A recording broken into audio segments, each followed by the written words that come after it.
তোক প্ৰথম দেখাৰ দিনাই মোৰ কিবা এটা অনুভৱ হৈছিল তই যেন মোৰ আজিৰ চিনাকি নহয় পুৰণি আমাৰ সম্পৰ্ক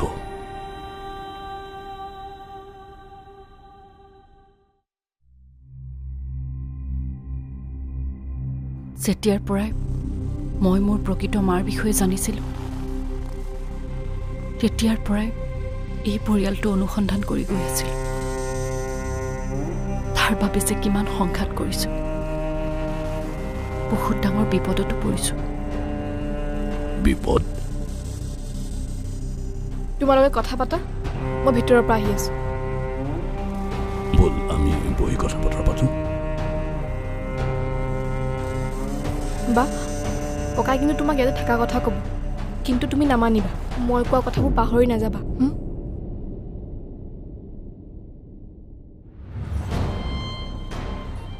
ইয়াতে বহচোন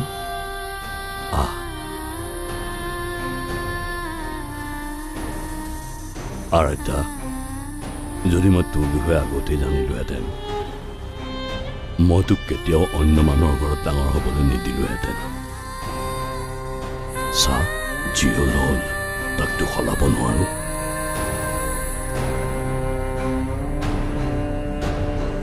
কিন্তু এতিয়া আৰু তোক মই তাত থাকিবলৈ নিদিওঁ মই তোক ইতিমধ্যে ইয়ালৈ অনাৰ ব্যৱস্থা কৰি আছো বেয়া নাপাবা ককা মা দেউতাক এৰি মই ইয়ালৈ আহিব নোৱাৰো মই জানো মোক লৈ তোমাৰ বহুত চিন্তা হৈছে কিন্তু ককা মই মোৰ ঘৰখনত বহুত সুখী মা দেউতাই মোক বহুত মৰমত ৰাখে মইতো তোক মৰমত ৰাখিম চা তই ইয়াত অকণো কষ্ট নাপাৱ কথাটো সেইটো নহয় ককা মা দেউতাৰ কাৰণে ময়ে সকলো তেওঁলোকৰ সৰু পৃথিৱীখন মোৰ পৰাই আৰম্ভ হয় আৰু মোৰ তাতে শেষ হয় মোৰ অবিহনে তেওঁলোকে জীৱনটো কল্পনাই কৰিব নোৱাৰে মোৰ কি হ'ব ভাবচোন এবাৰ তই সন্ধ্যাক মই হেৰুৱাইছো তোক মই হেৰুৱাব নোৱাৰো ন সন্ধ্যা নাই কিন্তু নিধিটো আছে তোমাৰ লগত কিন্তু মা দেউতাৰ মোৰ বাহিৰে আৰু কোনোৱেই নাই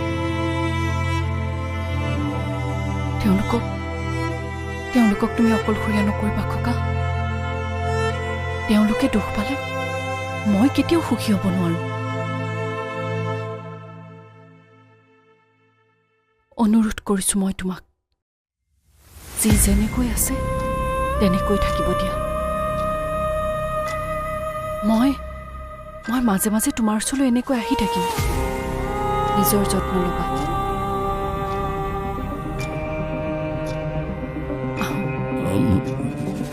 যাবলৈ ওলালি নেকি যাব লাগিব ককা ইয়ালৈ আহিম বুলি মই ঘৰত গৈ অহা নাই আহোঁ নিধিক কৈ দিবা মই যোৱা বুলি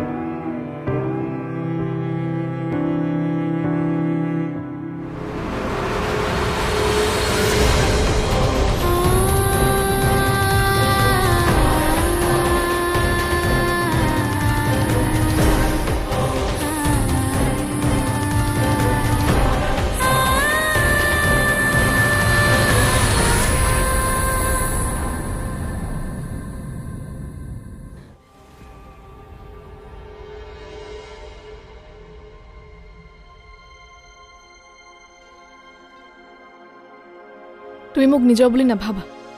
আৰু মৰমো নকৰা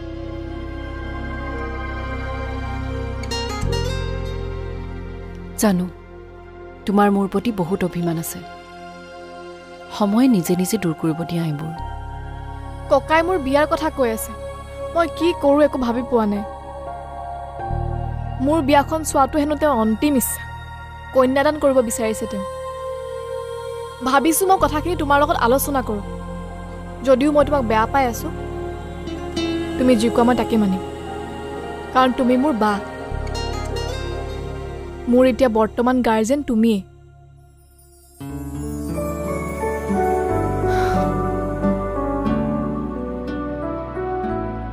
আৰু এটা কথা তোমাৰ বিয়া নোহোৱাকৈ মই বিয়া কেনেকৈ হ'ম প্ৰথম বিয়াটো তোমাৰহে হ'ব লাগে মোৰ ভাল লাগিছে তুমি মোক সুধিব আহিছা কথাখিনি যদি মোৰ মতে শুনা তুমি বিয়া হৈ যোৱা দেৰি নকৰিবা ককাই যিটো বিচাৰিছে সেইটোৱে কৰা মোৰ বিয়ালৈ দেৰি আছে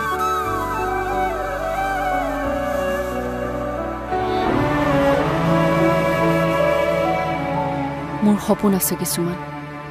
যিবোৰ পূৰণ নোহোৱালৈকে মই বিয়াৰ কথা নাভাবোঁ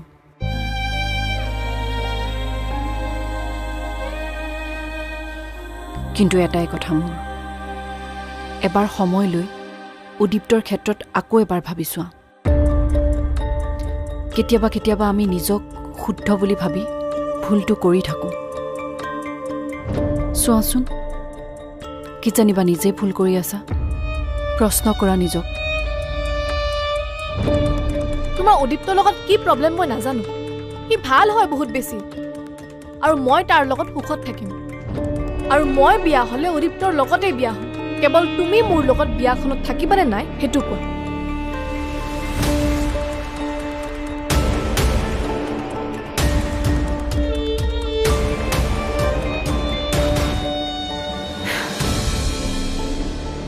এইটো তোমাৰ সিদ্ধান্ত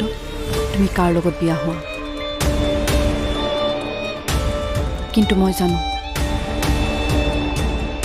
উদীপ্তৰ লগত বিয়া হ'লে তুমি এদিন নহয় এদিন কান্দিব লাগিব তথাপিও মই তোমাক হাঁহি হাঁহি বিয়া দিম বা যে মই তোমাৰ বহুত ফূৰ্তি কৰিম মই তোমাৰ বিয়াত কিন্তু মনত ভয় এটা সদায় থাকি যাব আৰু সেই ভয়েৰে মই তোমাক হাঁহি মুখে বিদায় দিম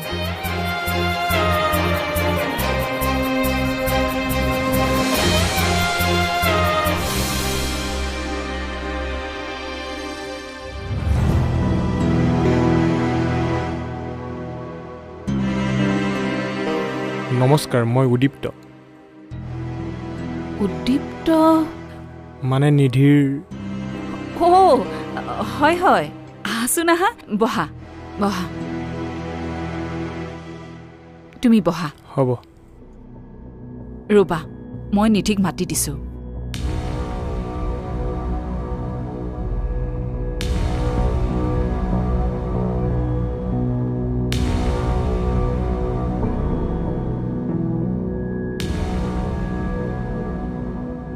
তুমি তাৰমানে আহিলাই অঁ মাতিছে আহিলোঁ নহ'লে ভয়াতুৰ বুলি ক'ব নহয় কিন্তু মই তুমি অহাটো বিচৰা নাছিলোঁ জানো কিন্তু কি কথা ক'ব বিচাৰিছে এবাৰ জানিতো লওঁ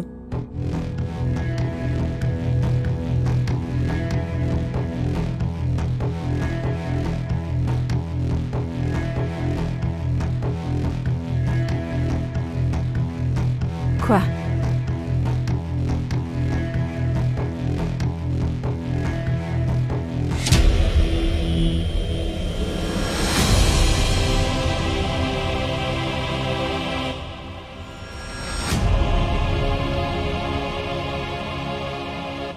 বহাচোন বহা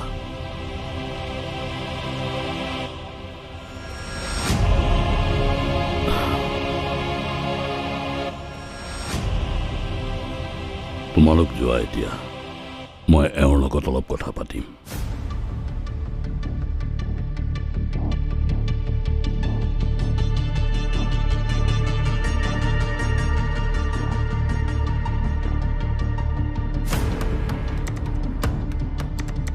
বাৰিৱে তুমি কি কাম কৰা বৰ্তমান সৰু চাকৰি এটা কৰি আছোঁ আৰু তোমাৰ মা দেউতাই কি কৰে এতিয়া একো নকৰে ক'বলৈ গ'লে মই আৰ্থিকভাৱে দুৰ্বল আপোনালোকৰ ষ্টেটাছৰ লগত মোৰ ষ্টেটাছ নিমিলে আৰু সেইটোক লৈ আপোনাৰ আপত্তি থাকিব পাৰে মোৰ আপত্তি নাই ছোৱালীৰ ক্ষেত্ৰত মই যি ভুল কৰিছিলোঁ নাতিনীৰ ক্ষেত্ৰত মই সেই ভুল নকৰোঁ মোৰ ছোৱালীও আৰ্থিকভাৱে দুৰ্বল ল'ৰা এটাকে ভাল পাইছিল আৰু মই সিহঁতৰ সম্পৰ্কটোক মানি লোৱা নাছিলোঁ সেইটো মোৰ জীৱনৰ সকলোতকৈ ডাঙৰ ভুল আছিল সেইবাৰ মই ছোৱালীৰ পচন্দক বিশ্বাস নকৰিলোঁ কিন্তু এইবাৰ মই নাতিনীৰ পচন্দক বিশ্বাস কৰিম কিন্তু এইটোও হয় যে টকা পইচা মানুহক দৰকাৰ মই তোমাক অকণমান সময়ৰ কাৰণে ভাল মানুহ বুলি ভাবি ল'লোঁ কিন্তু তুমি সফল নহয় হয়তো তুমি সুযোগ পোৱা নাই সফল হ'বৰ কাৰণে সফল হোৱাৰ কাৰণে সুযোগ লাগে আৰু সুযোগটো মই দিম মই তোমাক এটা প্ৰস্তাৱ দিব বিচাৰিছোঁ কি প্ৰস্তাৱ মই বিয়াত মান্তি হ'ম এটা চৰ্তত তুমি বিয়াৰ পিছত ইয়াতে থাকিব লাগিব এইখন ঘৰত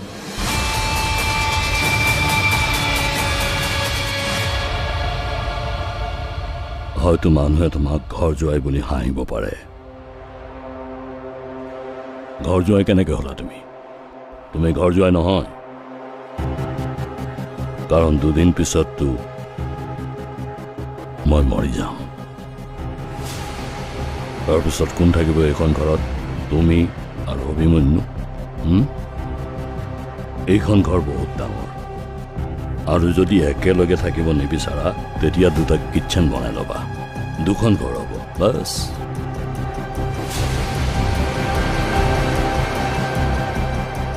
এইটো সঁচা মনৰ কিমান দিন জীয়াই থাকিম এই সময়খিনিত মানুহ স্বাভাৱিকভাৱে আৱেগিক হয় ঘৰখনৰ প্ৰতি মোৰ আৱেগ আছে এই পৰিয়ালটোৰ প্ৰতি মোৰ আৱেগ আছে গতিকে মই সকলো একেলগে থকাটো বিচাৰোঁ ভাবিছোৱা তুমি